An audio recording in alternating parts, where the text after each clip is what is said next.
And hello, everybody. This is Mr. Ellis coming to you today from my camper in the yard. My wife's doing Zoom as well in the house, and it's hard to get away from each other with all these meetings we've got going. So, all right. So this is the beginning of today, where we're really going to get started doing some geometry. I know last week we were simplifying radicals and things like that, and this week we're going to start talking about something called the distance formula, midpoint formula.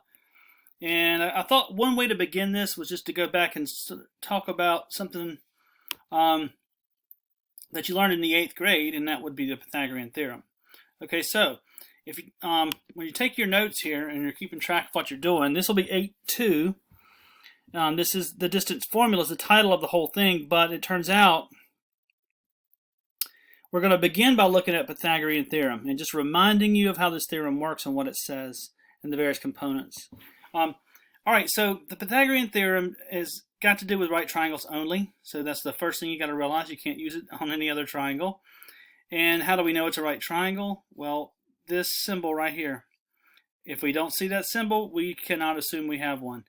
All right, so, and you know what? Anybody out there, just about everybody knows this theorem. Now, can they use it? I don't know, but almost everyone knows it.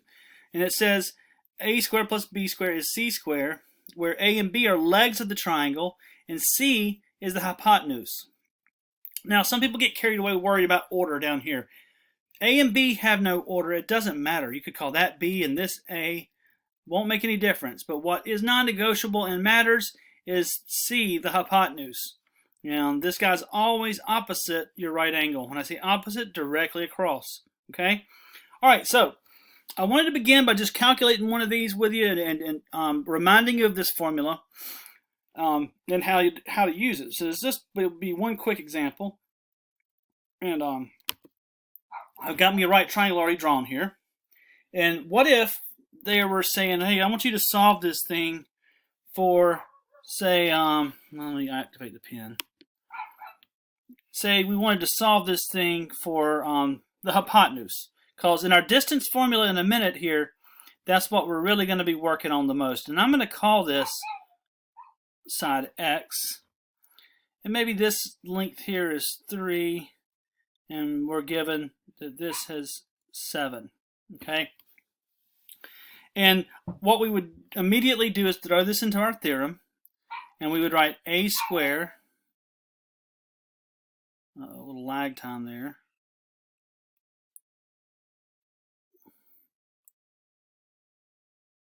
Plus b squared is equal to c squared.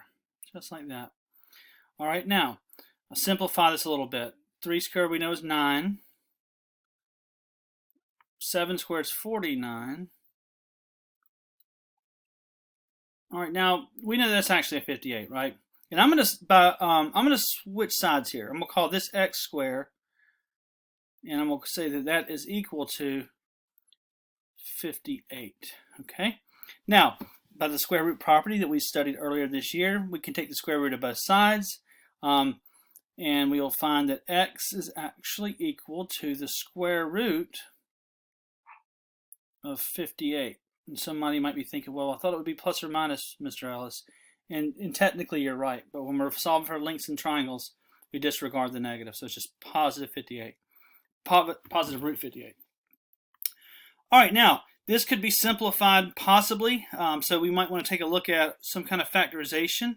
Remember the tree, start with your smallest prime, and use it till it no longer works, and switch to the next smallest, and 29's prime. So this cannot be simplified. All right, so this length of the hypotenuse is the square root of 58. To wrap your head around that number, I guess you could say it's, well, the square root of 64 is 8, right? And then 49 is 7, so it's somewhere between 7 and 8.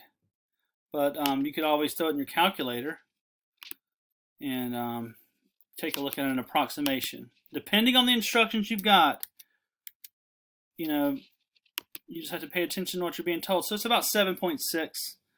And anyway, that's how you use the Pythagorean Theorem. And thanks for checking this video out.